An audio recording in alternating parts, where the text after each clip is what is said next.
শরীফে আল্লাহর বান্দাদেরকে সতর্ক করে দিয়েছিলেন আমরা যেন কেউ সীমা লঙ্ঘন না করি। পৃথিবীতে যুগে যুগে যত শাসক আবির্ভূত হয়েছেন আল্লাহ সকলকে সময় মতো থামিয়ে দিয়েছেন। এর ব্যতিক্রম শেখ হাসিনার ক্ষেত্রে হয়নি। অন্যায় যারা করে সবার চোখ ফাঁকি দেওয়া যায়, কিন্তু আল্লাহর চোখ ফাঁকি দেওয়া যায় না। আজকে মুক্ত পরিবেশে স্কুল কম্পাউন্ডে এই প্রথম আমরা বিএনপিওয়ালা বাধা বিপত্তি ছাড়া, পুলিশের বাধা, আওয়ামী সন্ত্রাসীদের বাধা, কোন বাধাই আজকে আমাদের সামনে নেই। আমরা মুক্ত বাতাসে মুক্ত পরিবেশে আমাদের ছাত্রছাত্রীদের মধ্যে আমরা সিদ্ধান্ত করে নিয়ে এসেছি একটি ভালো কাজের অংশ। সেজন্য আমি মহান রাব্বুল আলামিনের শুকরিয়া আদায় করছি। আলহামদুলিল্লাহ। যারা জুলুম করেছিলেন, যারা বল প্রয়োগ করেছিলেন, নিজেরা যতটা শক্তিশালী, নিজেরা আওয়ামী লীগ করে যতটা প্রভাবশালী, আর যে শতগুণ বেশি প্রভাব বিস্তার করেছেন জনগণের ট্যাক্সের টাকায়। যে আইন শৃঙ্খলা রক্ষাকারী বাহিনীর বেতন ভাতা, কাপড় চোপড় সবকিছু বহন করা হয়, সেই বাহিনীকে দিয়ে আমাদেরকে অপমানিত করেছিলেন, অপদস্থ করেছিলেন।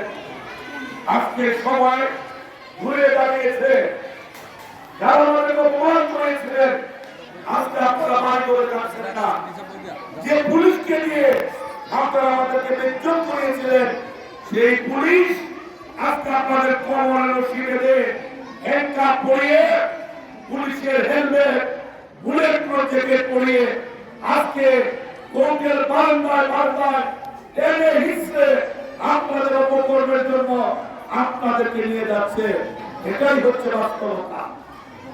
অতএব বিএনপির বন্ধুরা যারা এখানে আছেন খেয়াল রাখবেন, আওয়ামী অন্যায় করেছে বলেই আজকে শেখ হাসিনা একটা করে বাংলাদেশ থেকে পালিয়ে গিয়েছেন এবং ভারতে অবস্থান করছেন।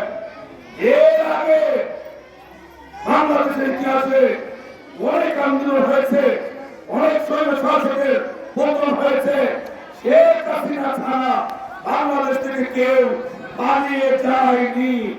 অতএব যারা আওয়ামী লীগ করেন খেয়াল রাখবেন, খেয়াল রাখবেন আপনাদের নেত্রী নিজের জীবন বাঁচাতে গিয়ে আপনাদেরকে বাংলাদেশে ফেলে ইয়েতিম বানিয়ে উনি ভারতে সেখানে মুরগি পোলাও খাচ্ছে।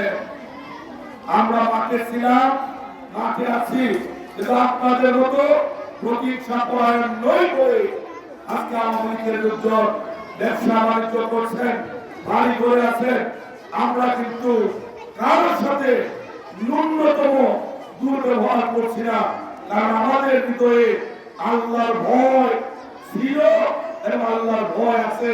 সেই জন্য আমরা বারবার চেষ্টা করেছি আপনাদের সাথে সুন্দর ব্যবহার। এটা মনে রাখবেন, আওয়ামী লীগ এবং তার সমর্থকরা আছেন এতটা পাপ করেছেন। 2008 নির্বাচন ষড়যন্ত্রের নির্বাচন, 2014 নির্বাচন বিনাভোটের নির্বাচন, 2018 নির্বাচন দিনের ভোট রাতের নির্বাচন, 2024 নির্বাচন আমি দামের নির্বাচন। বাংলাদেশের মানুষের ভোটাধিকার কেড়ে নিয়েছিলেন এবং সেই ভোটাধিকার কেড়ে নয় যারা পুলিশ অফিসার ছিলেন, প্রিসাইডিং অফিসার ছিলেন, আপনারাও তা এড়াতে পারেন না। আপনারা রাষ্ট্রের কর্মকর্তা কর্মচারী হয়ে শেখ হাসিনাকে খুশি করার জন্য, আওয়ামী লীগকে খুশি করার জন্য মানুষের ভোটাধিকার কেড়ে নিয়েছেন। এটা কিন্তু আমরা ভুলে যাইনি, এটা আমরা ভুলে যাব না। তালিকা কিন্তু আছে, কে কোন সেক্টরে দিনের মূল ভাত দিতে সরকারকে সহায়তা করেছেন সেই আমলনামা ইচ্ছা করলে মুছে ফেলা যাবে না। খেয়াল রাখবেন, মানুষ ভুল করে ভুল থেকে শিক্ষা